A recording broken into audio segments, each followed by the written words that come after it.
We will begin with Bishop David Oginde because he's been here before, so he knows the drill. Right, you will walk to the podium to talk to Kenyans this morning also as we read out your profile this morning. Bishop Oginde is a Prophetic Bishop of Christ is the Answer Ministries. Also is the Vice Chair of the Evangelical Alliance of Kenya, EAK. He is the President of the Pentecostal Assemblies of Africa, and also is the Chancellor of the Pan-African or Pan-Africa Christian University. He holds a PhD in Organizational Leadership from Regent University, a Master's in Leadership degree from the PAC University here in Nairobi, also a Bachelor of Architecture, a degree from University of Nairobi, Biblical Studies, the Trinity International University in Illinois, USA. Bishop, you have 5 minutes beginning now. Good morning, Kenyans. First, I think our title needs to be clarified, because to debunk literally means to expose pretentious or false claims. Therefore, to debunk the role of the church in Kenya would mean that the church in Kenya has been making some false claims to having a role in society, which would not be true. If that is correct, our understanding of this particular discussion first would be to debunk that notion itself, because the church has never made any pretentious or false claims about its role in society. To the contrary, it is a society that has consistently called upon the church to play an active role in the issues that affect the nation. Whenever there has been a crisis in the nation, the church has been called upon to intervene. Whenever the church has appeared to be silent, there has been an uproar as to why the church is not taking responsibility. The implication, therefore, is that Kenyans expect that the church would play an active role in the various aspects of society here in Kenya. Why is church engagement so important, we would ask? You'll find that throughout history, various individuals and groups have risen up to deal with situations that affect the nation. But it is perhaps the church that has dealt with these issues in an objective manner, taking and keeping the interest of Kenyans at heart. We have seen situations where those who appear to fight for the welfare of Kenyans eventually rise up to benefit from that which they have been fighting for. This is true of many liberation fighters. It is true of many in the civil society. It is true of some religious groups. For example, during the Constitution review process, many would remember that there was this Wanjiko that was formed as the person that we are all seeking the welfare for. But it eventually turned out nothing could be further from the truth. We find that many of these people who are fighting or purportedly fighting for Wanjiko's welfare eventually got themselves into places. Some of the delegates, some of the activists, some of the interest groups eventually sought things for themselves. Many of them are now in positions of leadership. Many of them are in commissions. Many of them are pursuing certain things that they appeared to have fought for. Wanjiko still remains exactly at the same place where it was. But the church has worked continuously and consistently to ensure that society remains a peaceful place and provides the values that we stand for. And therefore, the church continues to stand for the purposes of those people who are in this nation as a neutral player in this game. Does the church have a track record? In contemporary history, for example, you find across the world when slave trade had become something that was quite normal, it is the church that stood up and said, this cannot happen. A person like William Wilberforce, at the age of only 25, became a member of parliament and fought until a law was established that abolished this. Here in Kenya, we have seen many church leaders, people like Bishop Okulu, Bishop Muge, Archbishop Ndingi Mwana Nzeki, Bishop Gitari, and many others standing up for the welfare of this people of this country. You have just mentioned the IEBC. When there was a stalemate in this country, it is the church together with other religious groups that stood up to try and see what could be done, and eventually that stalemate was dealt with. The doctor's strike, very recently, again, it was the church that stood up. Bishop is here who helped us in those processes. And so you see that the church actually has remained alert and alive to the needs of the people of this nation, and has tried to play a role of the arbiter when there is a crisis. You asked why we wait until the last minute. You know, conscience does not arise until there is something that is going wrong, even in the human body. Your conscience will not trouble you as long as you are doing a good thing. But your conscience will come alert when you are missing the point. And so the church remains the conscience of the society and of the nation, and that is the role we play. And I believe that that role will continue to play as opportunity arises. Thank you. Thank you, Bishop. And of course, the probing question will be, even as you're speaking about the church, you know, the conscience arising, when the situation maybe has come to the fore, we ask, what if maybe also the conscience is seared? Will it arise to react to the situation on the fore? Right, maybe you can point about that, and we'll discuss this with our panelists as well. Right now we have on the podium with us Reverend Calisto Odede, who is the senior pastor of Nairobi Baptist Church, and is going to be talking to us, of course, in regard to debunking the myth of the church. He's the senior pastor of Nairobi Baptist Church, the former Associate Regional Secretary, Eastern and Horn of Africa International Fellowship of Evangelical Students. He holds a biblical studies from Trinity International University, USA, also intercultural education from Bethany International University, Singapore. He conducts leadership training and biblical exposition on various platforms in the world. And Reverend, you have 5 minutes beginning now. I think the topic, as we have it presented on debunking the role of the church in the society, basically points out that it is a myth to even think of the church having a role. And where such thoughts have been harbored, this topic is actually suggesting that's a bubble that needs to be burst because the church has missed the influence train. The church is not making the kind of impact that it should.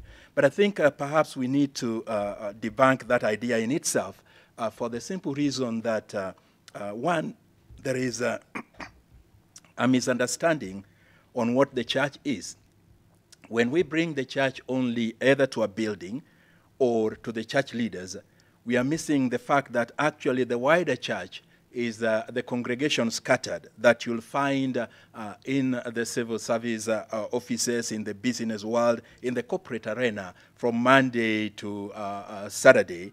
And that this makes about, according to the latest statistics, whether we are talking of the Pew research, would make something like 84% of the population of Kenya. Some would say 82%. Now, historically, within the country, the church has always played a very major role in influencing the direction the nation has been going. In the days of the Mau Mau oathing, the church actually took a completely contrary role, and subsequently, the church was actually persecuted. Christians were even killed here in Kenya, in Murang'a and other places, because they took positions that are quite contrary. In the late 60s, when again we had issues in the country where there were oathings, The Reverend John Gatu, in his biography, writes and says, the church actually came up very strongly and pointed out not only to the then leaders, but also led the wider congregation in making a covenant on directions to take when it comes to authoring that was basically leading the country in ethnocentric kind of situation. During the single-party rule in Kenya, the church was fairly prominent in being the voice of the voiceless in this nation.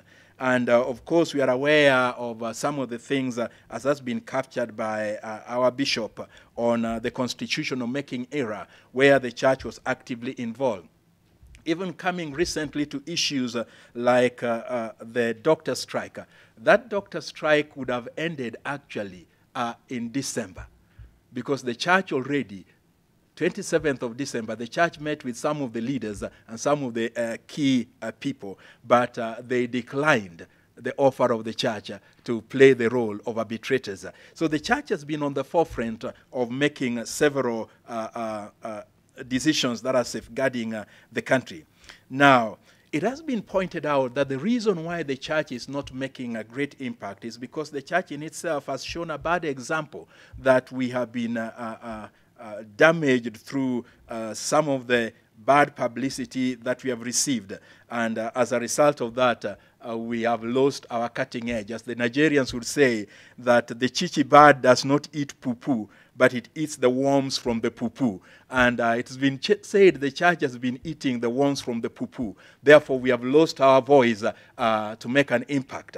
Now, there may be few individuals who have done contrary and gone completely in different direction when it comes to what the church ought to be. And subsequently, they have been used as the example of the church in making a direction. But not necessarily so, because in every profession, whether we are talking of politicians, whether we are talking of lawyers, whether we are talking of journalists, we do have a few individuals who sometimes go different direction, but it doesn't mean that covers the entire church.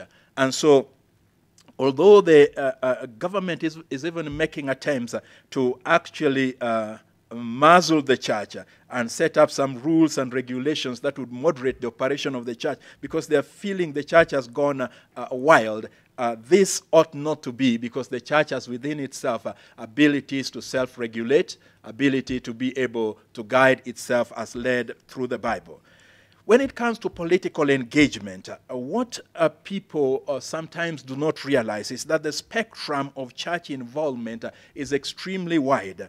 We have those church pastors who would tell their members not to be involved at all in politics because politics is evil. We have those who are pro-establishment, who would only raise issues that are touching on the establishment. We have those who say the best thing is see nothing, hear nothing, say nothing, and therefore remain totally silent. We have those who would encourage their members to vote. We have those who would actually encourage their members to actively participate in elective politics. We have others who would say the church's role is mainly prophetic. And then we have others who themselves would go up and vie for political positions. The role of the church, therefore, can be summarized in this way. The church is there to be an example for the values of the society. The church is there to influence through testimony and be the salt of the society. The church plays a prophetic role both publicly and privately in the society. The church is engaged in social concerns like peace initiatives, drought mitigation, disaster response, labor elections and issues, and negotiations. The church is praying for the leadership of the country. And finally, the church is involved in renewal and the evangelization of the nation, which still does bring a lot of changes. Thank you. Thank you, Reverend Calisto Odede, the senior pastor of Nairobi Baptist Church. We're going to hear from now the Archbishop of the Anglican Church of Kenya, Archbishop Jackson Ole Sapit, who is the 6th Archbishop of the Anglican Church of Kenya. Also is a former diocesan bishop of SK Diocese of Kericho. He holds a Master's of Arts in Social Development and Sustainable Livelihoods from the University of Readings, UK. Also, the Bachelor of Divinity from St. Paul's University. And also he's an avid farmer. When I talked to him, of course, at the beginning of the week, he was in Mashambani planting maize or harvesting maize? You'll tell us this morning. Archbishop, you have 5 minutes beginning now. Thank you. Yeah, good morning. We are glad that we are here this morning to discuss about a particularly important topic, debunking the role of the church in society. And as those who have gone before me has rightly said, the topic was rather quite needs some understanding because debunking is something to show that an idea or a belief is false, or to show that something is not as good as people think it is. And probably that's where we are coming from. Maybe people are beginning to rethink, is the role of the church as good as what people has always thought it is? And therefore, for us this morning to think this topic clearly, we must then therefore ask ourselves, how do we then evaluate the popular idea of what the church and the role of the church has been all through history? And for us to do justice to this topic, we need to understand who the church is, which in simple terms is an assembly of people who believe in God, who created the universe as revealed to us through his word in the Bible and interpreted to us by the aid of the Holy Spirit. And this is the believing community that believe in God and Jesus Christ, our Savior. And therefore, the church has always been an instrument appointed by God himself and through Jesus Christ, who called the first disciples who began the church as witnesses. And they are appointed to go out and witness to the world and teach about moral and ethical aspects of life, that which is acceptable before people and society and before God, that which everybody attests and say it is good. And these moral and ethical questions are actually normally listed in the 10 Commandments, where the first 4 discusses about our relationship with God and how we should worship him and him alone. And the last 6 is how we should relate with each other, how we treat each other. And Jesus came to summarize these as the 10th commandment with one word: love. Love your God with all your heart, all your mind, and all your soul, and all your strength, and love your neighbor as you love yourself. Therefore, as an instrument, the church has been called to demonstrate the love of God, to preserve life, to respect others and their property, to be truthful and shun falsehood, as an instrument to provide the prophetic voice of God and what is yet to come in the days to come as a prophetic ministry, as an instrument to speak for the voiceless, the weak, the vulnerable, the oppressed, and those whose rights have been violated or deprived in any way. And the church has always been looked as that instrument to give direction, to show and lead the way, and to shepherd other people. And therefore, as a shepherd, we have been called to discuss and think that. So the big question is the church playing that role probably today in Kenya? Is the church playing? How come that we are 80% Christians and yet we saw what happened in post-election violence?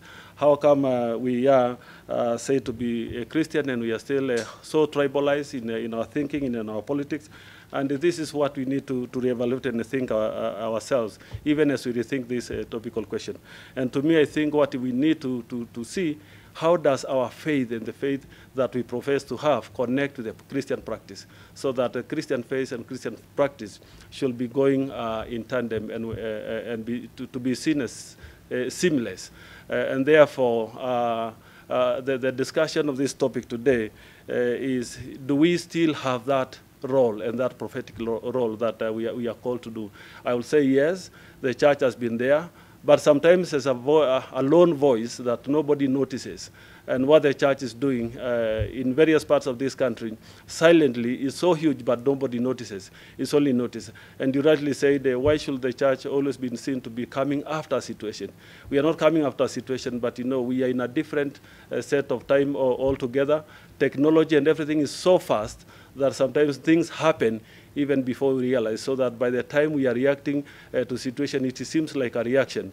But I think the church is engaging silently in a number of aspects. And therefore, we can't say we have been not absent. We have been absent. And thank you very much, and may God bless you. Thank you. Thank you, Archbishop Jackson Ole Sapit, who is the 6th Archbishop of the Anglican Church of Kenya. And of course, the silent points or the silent points that have been raised by the clergy, we shall be discussing them much later in the course of the program. But I tend to remind on what we are discussing this morning. Of course, we're looking at the role of the church in the society, a good riddance or a good influence. Well, we leave it for you to decipher. And this is a question we're asking you. Do you think the church has been actively playing its role in positively influencing the society?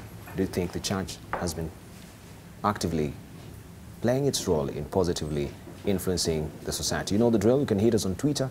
AM Live NTV is a Twitter handle. AM Live NTV is a profile name on Facebook, and 20505 our SMS. Also, we're going to hear from Bishop Alfred Rotich, who's chair of Commission of Ecumenism in the Catholic Church. Also, is a former bishop of the Kenya military, Odede. I hope that's how they pronounce it. Also, consecrated bishop on. He was consecrated bishop on July the 3rd, 1996, and installed as a bishop of a military on November the 1st, succeeding then His Eminence Maurice Michael Cardinal Otunga. Bishop, you have 5 minutes beginning now.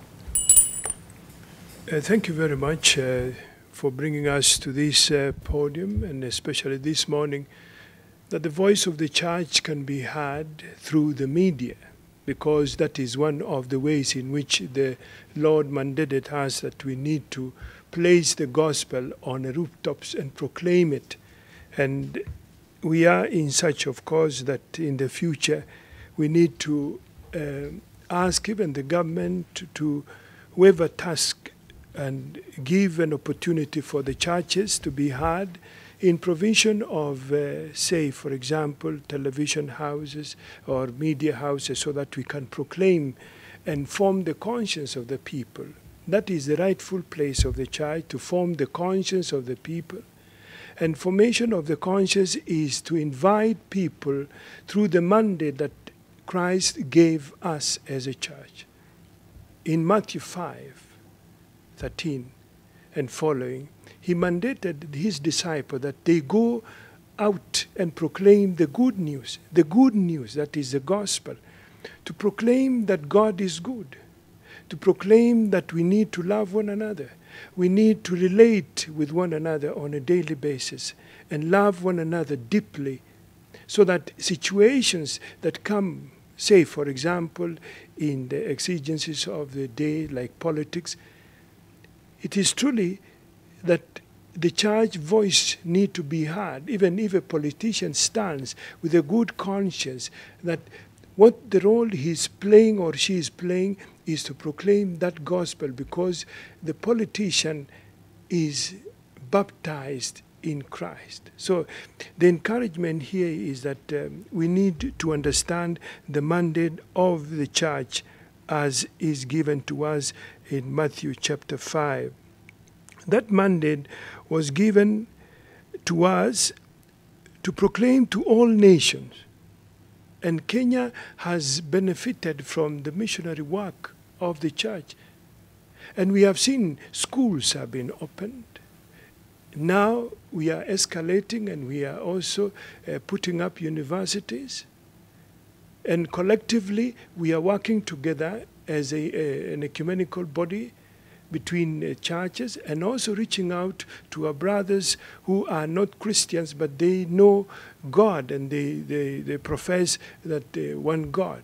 So that is also part and parcel of the mission of the church, that we are not only satisfied with doing what we are called today, but we are reaching out so that we are training and forming consciences and motivating people and empowering them so that they can hand over this baton of the good news towards in the future.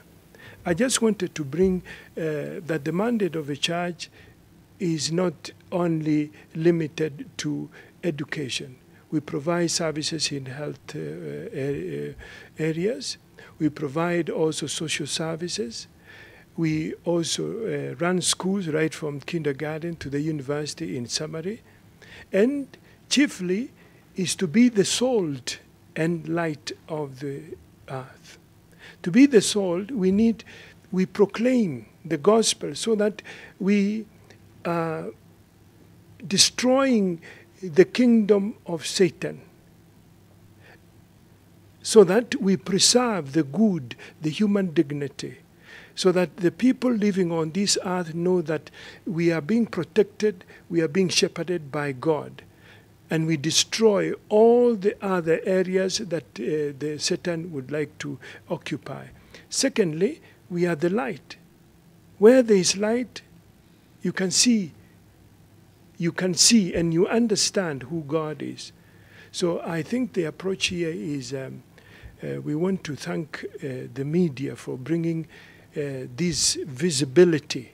We want to thank the media for bringing the voice of the church so that it can be heard on the rooftops. Thank you very much. Thank you. Thank you, Bishop Alfred Rotich. And of course, we are going to be talking more about the sentiments he's raised.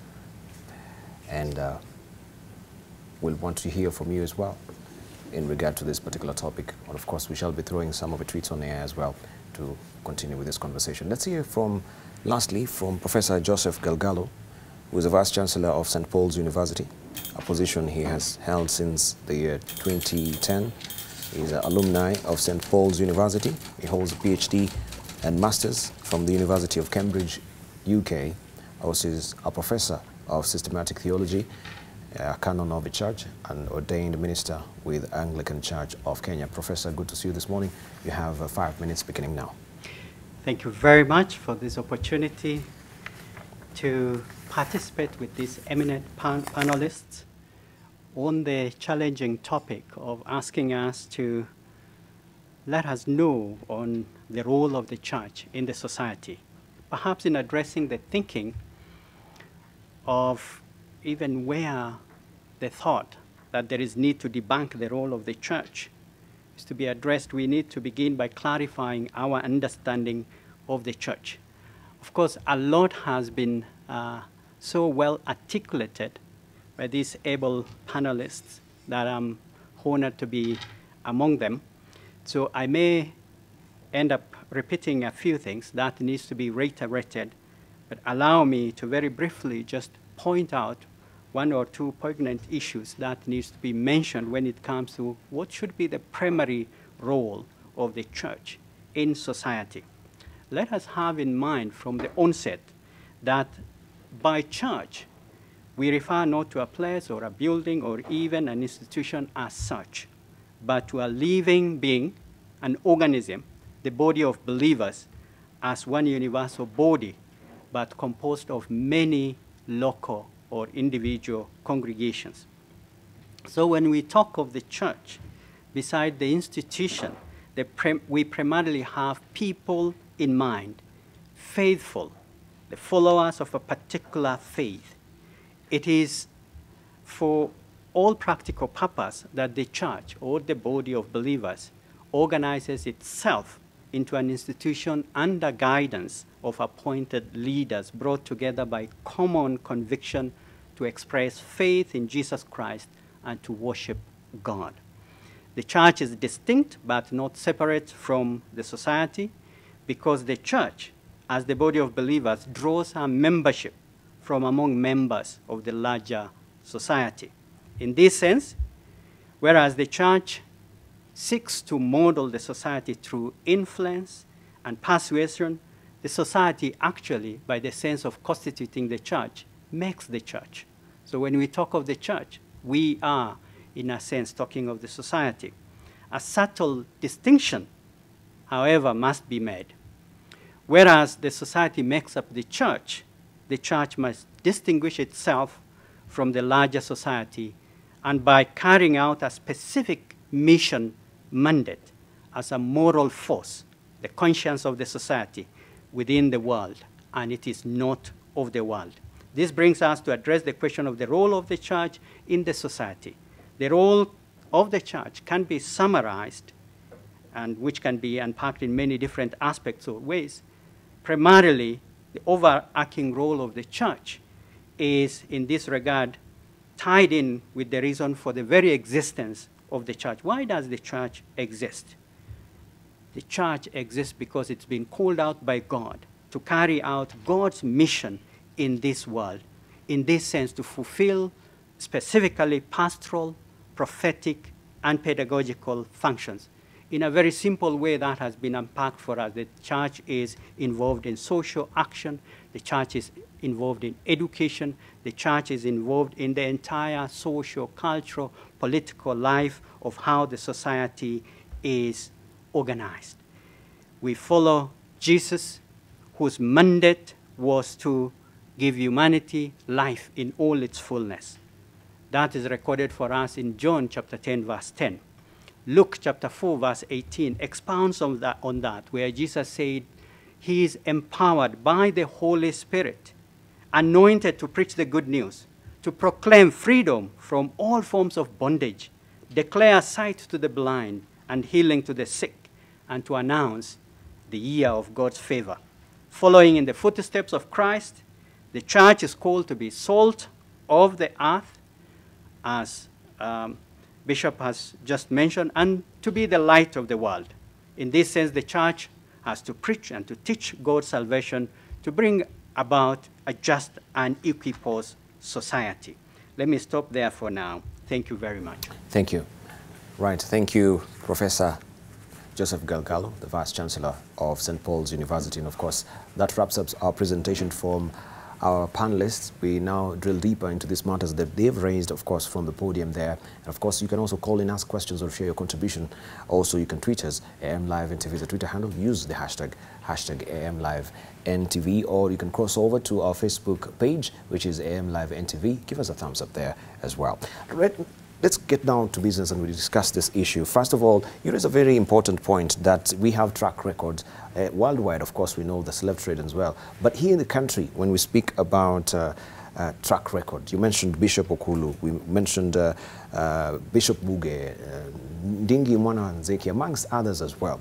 But have we done enough to actually stand on the shoulders of these men? Let's begin with you, David.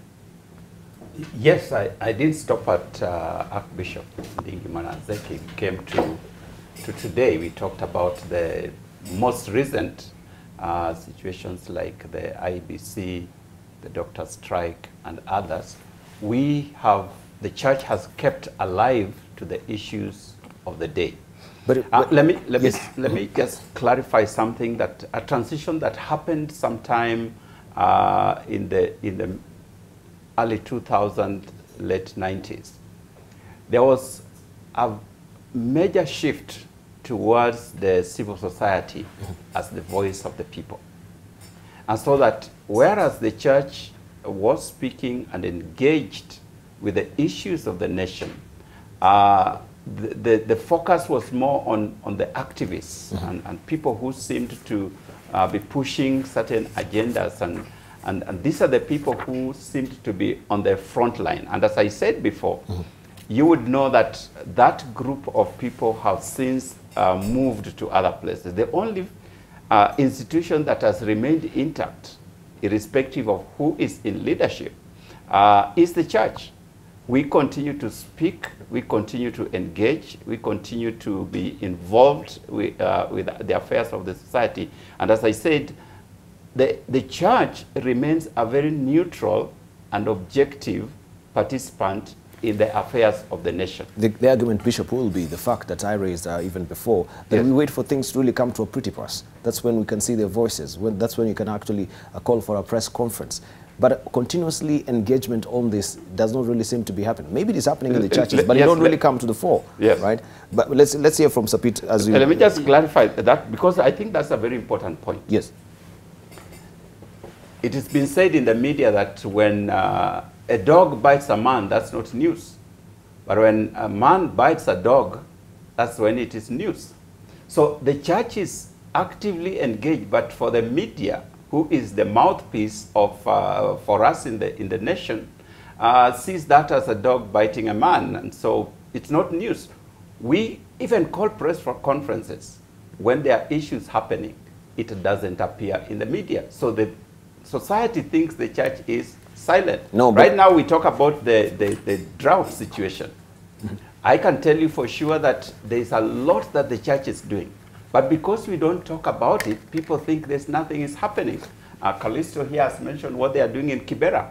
He has not talked about it, but it's happening. Our own church has given over 150 tons of food in the drought-stricken areas. Because we don't talk about it, nobody knows about it. Reverend Calisto, we cannot sit here and let also the media take the flag and shuffle blame to the media. Because also the church has media platforms as well, right? In of Sitem, they have a media platform as well. I don't know if SEK is coming up with it. Catholic Church has a media platform as well.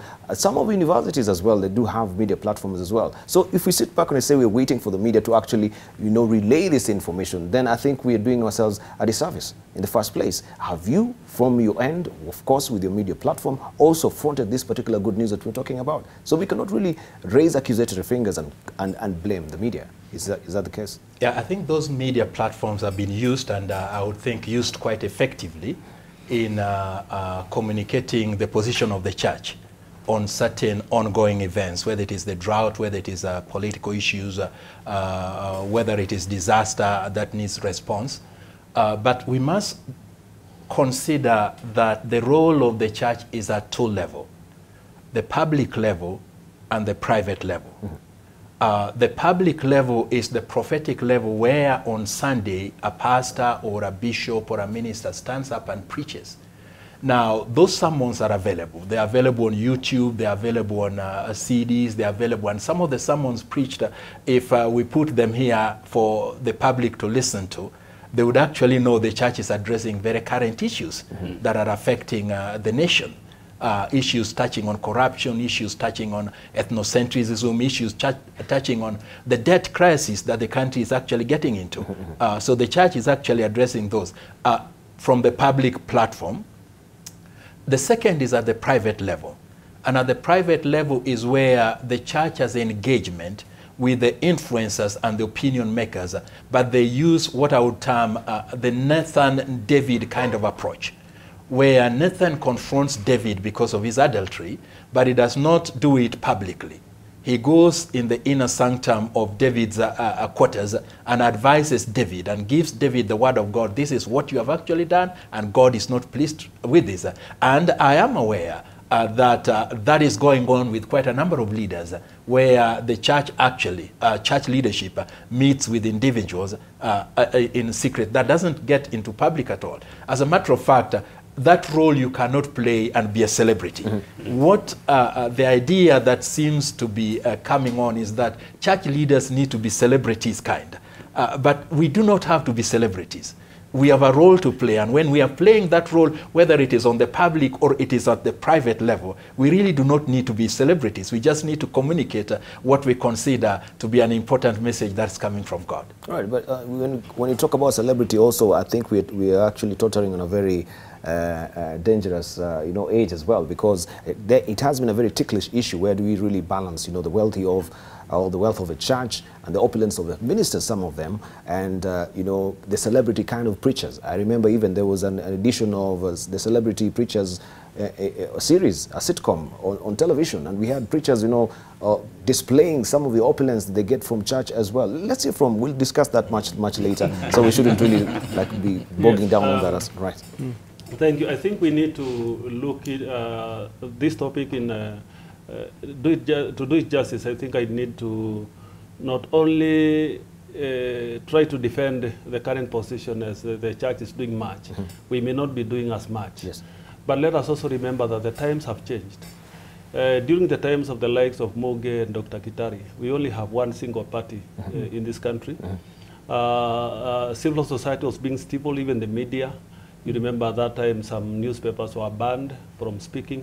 So the alternative voice was only the voice of the church, and the pulpit became the safe haven for everybody to raise a voice. And that is why that time the church became so visible, because it is the only.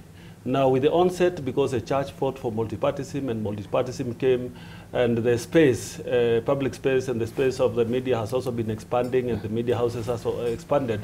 Civil society became more freer to engage. then, you know, when there are so many voices, you don't hear which voice is being heard much, and it becomes the loudest. And and the church is not always showcasing. It is still speaking and preaching at the periphery and by the sides. But that notwithstanding, the church is still engaged. Maybe the times and the circumstances have changed.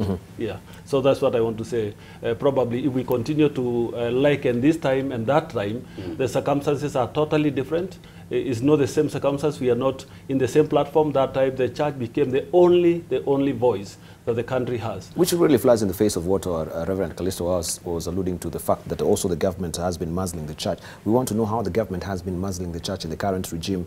There has been a lot of issues coming from the AG as well, in regard also to taxation of the church. Should the church be taxed? And of course, I think reading from what the budget estimates we've seen here, we've not seen also that really come to the fore. That has been a contentious debate. We want to know where. So when we talk about muzzling and the church, what are we actually talking about?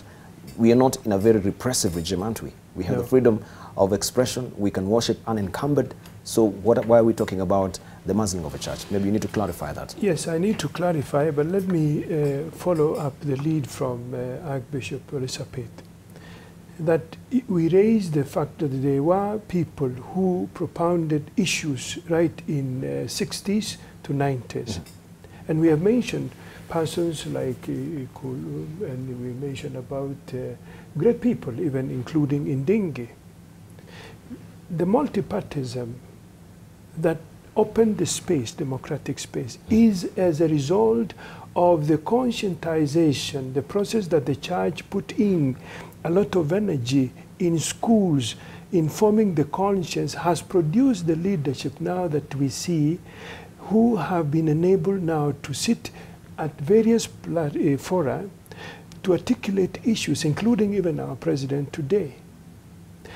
That says that the church has been active. But because of the lone voice that was mentioned, the focus was the alternative voice. The solace was in the church. And it is indeed a place of the solace. Much as it was muzzled, the voice of the church in some quarters, not totally, it was then.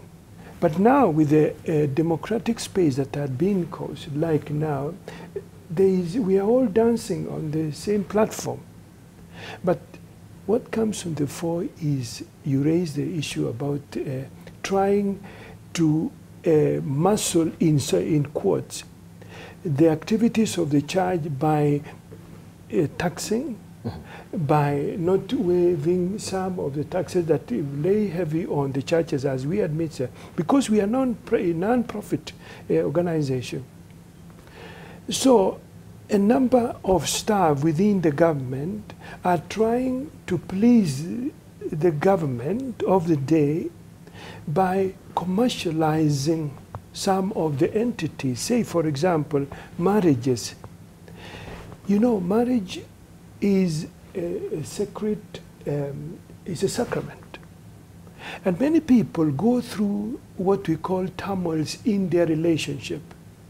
And sometimes they find, if they are lawyers or even if they are professional, instead of listening to the conscience of the church, what he's saying, then they would muzzle the voice of the church by saying, now, look at marriage. They are making a lot of money. Yet, it is not money. It is actually, we are in service of the state because we are registrars. So now, if the church is being licensed to be registrars, of course, by ordination, I am ordained to solemnize marriage without even the government. But because that we are living in a nation, we render service to this nation by having rightful couples in the marriage. So then we are not making money.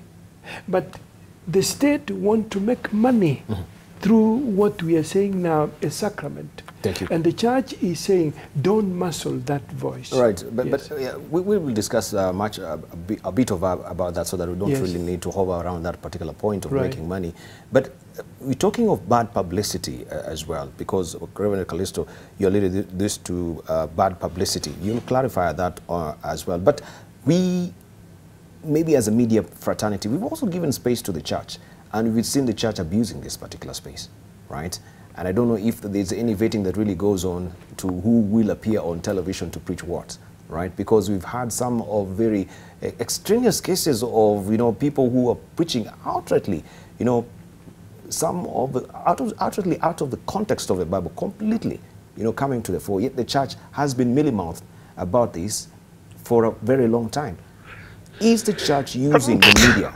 Because you say media is not giving you a good platform, but even if you're given that particular platform, are you using it in the right way to make sure that you convey the right message instead of actually sponging off the public? Dr. Galgalo, Professor Galgalo. Thank you very much. Thank you very much. Perhaps actually to address your concern, it would be best to begin by addressing the expectations that people have of the church, and sometimes the view of who is the church, and people actually using a broad brush to actually say everything that goes in the name of the church, that is the church. Unfortunately, sometimes an onlooker cannot really distinguish. But the fact is this, that the church, although it has to speak prophetically to the society, it is part and parcel of that society.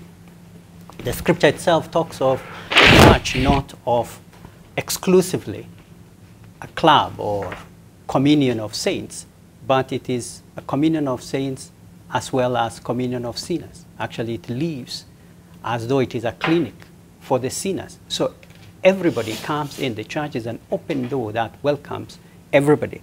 No wonder we have false prophets, that the scripture so speaks about it and all that. And the church, the only thing actually that it has is the power of persuasion and the prophetic voice that it speaks into the society, that the right actually is done, justice is followed and all that. But what do you get? You occasionally do have, let's face it, wolves in sheep's clothing coming along and being among part of it. And unfortunately, sometimes the church is judged by the standards of the wolves within the church. So I think we better actually also look at the expectations of the church. The church, at the end of the day, has no other power than just to tell you, let those who have ear hear, let those who have eyes see, because the church can only make the altar call, but cannot police the society. Sometimes you wonder, why are all these preachers living in opulence and lavish life and all that kind of thing? Yes, they do come in. Some serve actually themselves and not God, but they do serve themselves in the name of God. Yeah, but what is the role of the church in that? We cannot police that. We can only speak against it and condemn that which is wrong. And in my view, the church is very effectively actually doing that. Maybe some of them will not really agree that the church is effectively doing that, because we see from other developed societies, they actually have people who speak to this particular malaise that is coming from a church. When we have the opulence and people want to also, take advantage of the public and get money from the public, and preach some erroneous, doctrines in the church, people will speak out. What we can see happening, especially in Kenya, is where we don't have apologists who can come and defend the faith in the public. When we have the cases of Kanyari coming to the fore, no one speaks.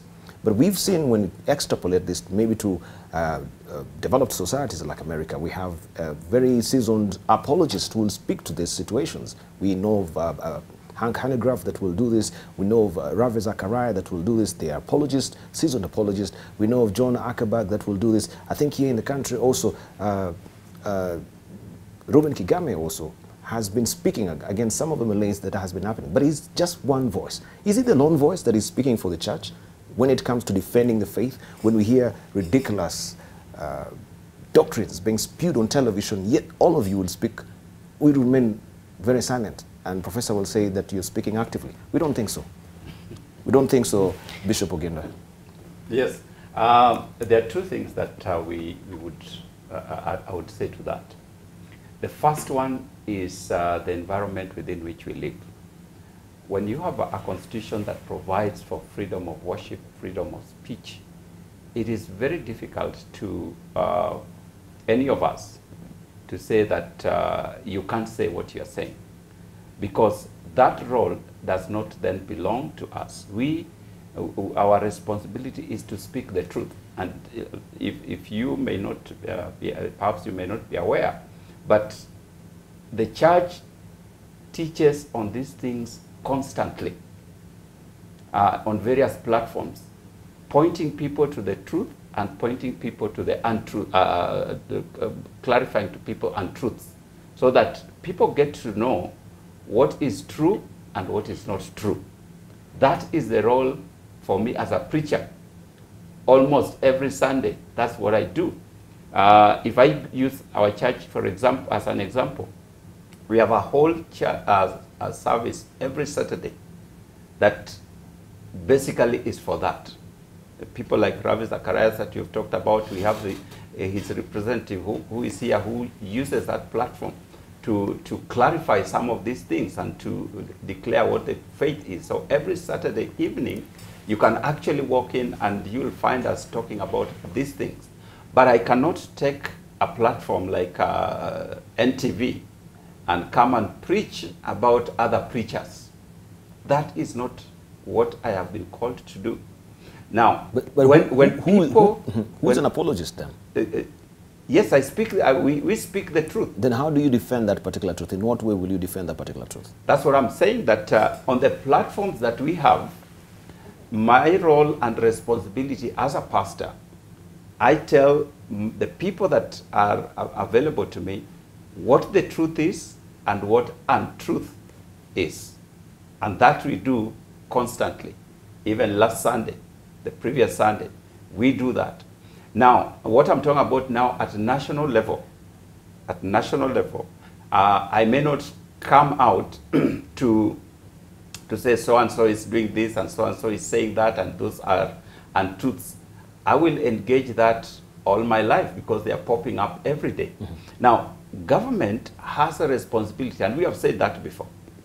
Government has a responsibility where evil is being committed, whether by a pastor or any other person. Government has a responsibility to deal with those situations within the laws of the land. If we find that somebody is actually stealing from people in the name of God, they should be dealt with according to the laws of the land. Thank you. Thank you. Let's come to Reverend Calisto, because you raised this issue of bad publicity and the government muzzling the church. Maybe you can clarify that.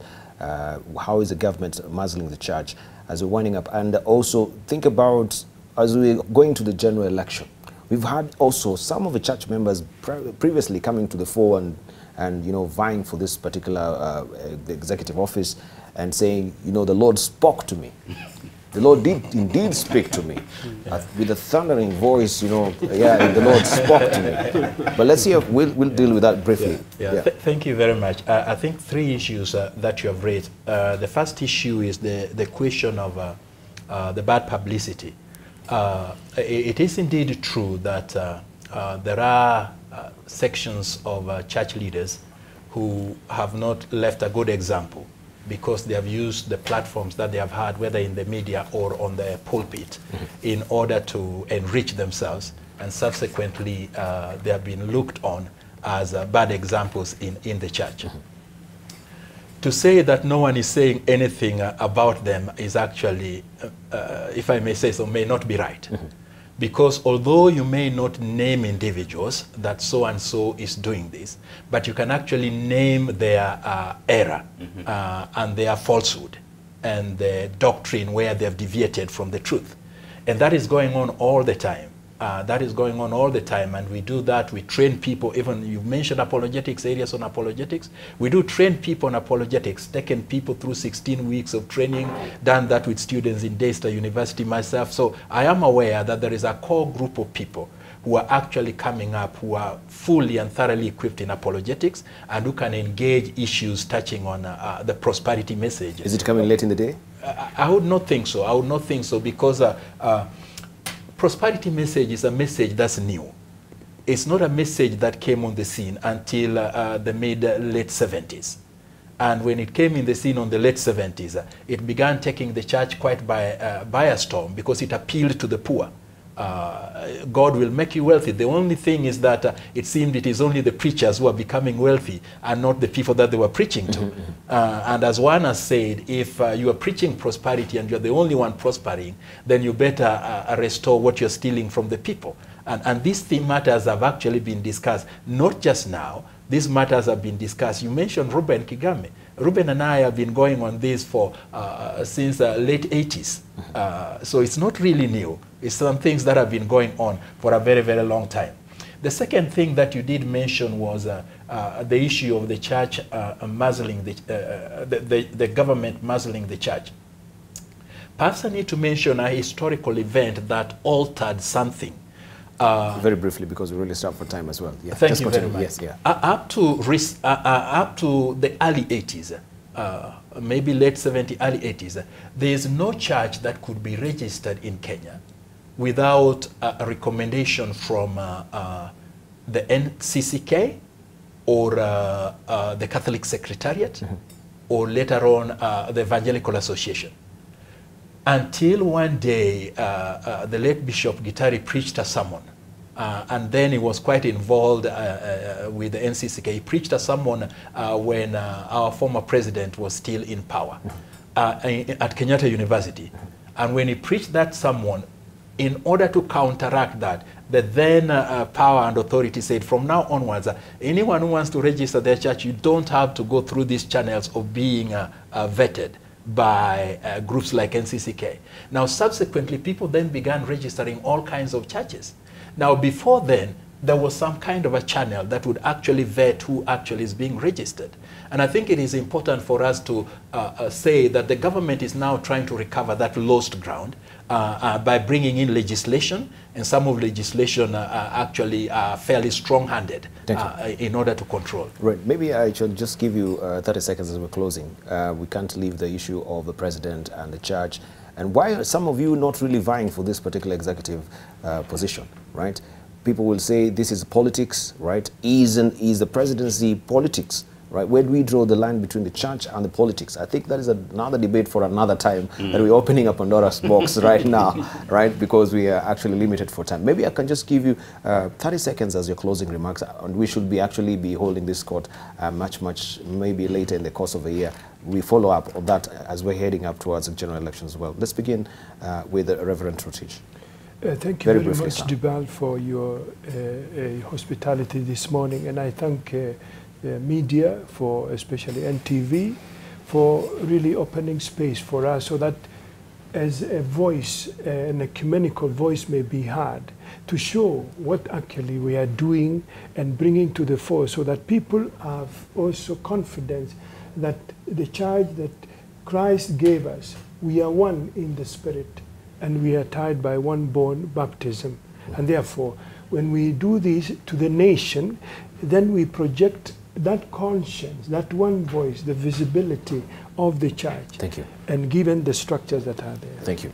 Bishop. Yeah, for me, particularly this year as we go towards elections, the church needs to be more alive, and I want to propose to my fellow church leaders and religious leaders to be in the forefront in guiding the nation for peace and speaking messages of peace, but also are coming together not only in a panel like this, but also as religious leaders to articulate issues affecting society and giving guidance is what we need. We really need a way forward. We have been challenged recently, and you said it rightly, that people come up to churches, they have come to my church many times and say, we need prayers, and about 10 of them are aspiring for the same seat. And I keep on asking, who do I pray and who do I not pray to or for? And yeah, so I think we need to be very much alive and present. Thank you.